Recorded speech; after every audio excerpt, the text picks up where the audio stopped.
So what the topic is that type 1 diabetes crystal ball means the progression, onset, and then the glycemic pattern in the type 1 diabetes. So I will just go through it that quickly. Innovation and frontier types in type 1 diabetes care.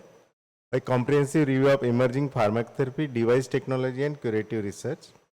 So vision of type 1 diabetes horizon, peering into the crystal ball, establishing a predictive and visionary outlook for the future of type 1 diabetes, identifying the type 1 diabetes horizon, focusing on the upcoming evaluation and advancement in diabetes management, and third is future focus care model, moving towards the next era of type 1 diabetes treatment and research.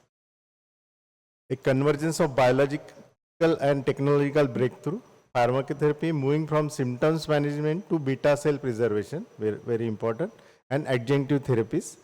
What are the technology in devices, the new form factors in pumping, and the introduction of safety nets via continuous ketone monitoring. We have heard about glucose monitoring, now the ketone monitoring also. And the curative research, restoration, progress in stem cell derived isolate and gene therapy to restore endogenous insulin production. So the first is pharmacotherapy, optimizing insulin action and preserving biological function. The frontier is teplizumab for stage 3 type 1 diabetes. There are stages. Following its approval for stage 2 prevention, teplizumab, that is called TEAL, is expected to receive FDA approval for preserving beta cell function in newly diagnosed stage 3 patient. Impact therapy aims to protect the remaining functional mass, altering the disease trajectory in its earliest clinical phase. What are the adjunct therapies? GLP-1 agonists entering the type 1 diabetes landscape. While formal FDA approval for type 1 diabetes indication may not arrive until 2027, clinical validation is accelerating via off-label use and trials. Use of GLP-1 in type 1 diabetes. We are using it in type 2. Active clinical trials, Lilly, Mounjaro, and Genentech CT868 dual GLP-1 GIP agonist. So what are the benefits observed till? Significant weight loss, improved glycemic stability, reduced exogenous insulin requirement. So new optimizing rapid action through a nasal insulin, new dosing guidelines for Afrezza. Problem, historical 1-to-1 dosing ratios with injectable insulin were too conservative. Solution, new dosing recommendation are on track for FDA approval this year to better match the kinetic profile. So needle-free option for pediatric from age 4 to 17 years. FDA application submitted in October based on phase 3 INHALE-1 result. Key finding, confirmed safety and efficacy in children ages 4 to 17. Implication, pending approval, this represents the first viable needle-free prandial insulin option for the pediatric type 1. So expected approval is 2026. The end of injection orforglipron offers the power of GLP-1 in a daily pill. For years, the benefits of GLP-1 agonists like Mounjaro required a weekly injection. Lilly's new development, orforglipron, is a promising oral and alternative for type 2 diabetes. Unlike previous attempts at oral delivery, this medication has no food or water restriction, making it truly easy pill to swallow. Studies demonstrate glucose control and weight management result comparable to injectable version. The second is dual hormone powerhouse. We all know amylin. It is not available in India. Like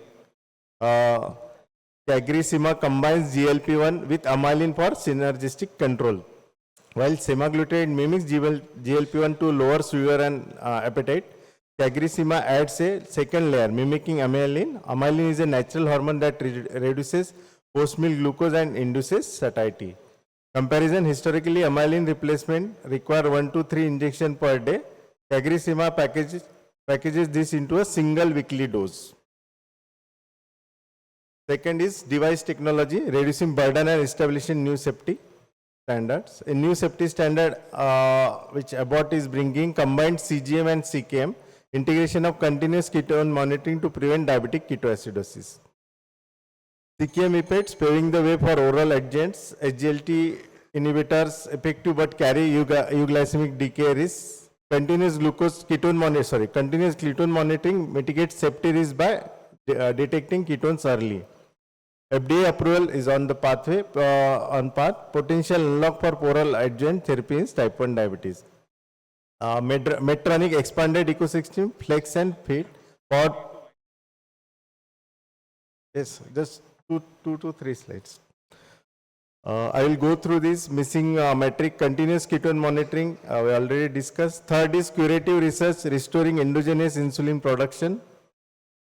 Restoring endogenous insulin, which is in the pipeline Vertex VS880, mechanism stem cell derived isolate cell transplantation, status currently in large phase 3 studies, regulatory application submission expected this year. Challenge current protocol requires immunosuppressive drugs, research in ongoing to eliminate this requirement. A genetic approach like Kriya Therapeutics, I will not go into detail. Functional cure, Vertex VS880 aims to turn the insulin factory back on. The innovation arising in 2026 share a common thread. They reduce the friction of the disease. For type 2, the shift from weekly shots to daily. For type 1, the safety net of ketone monitoring and the preservation of native function.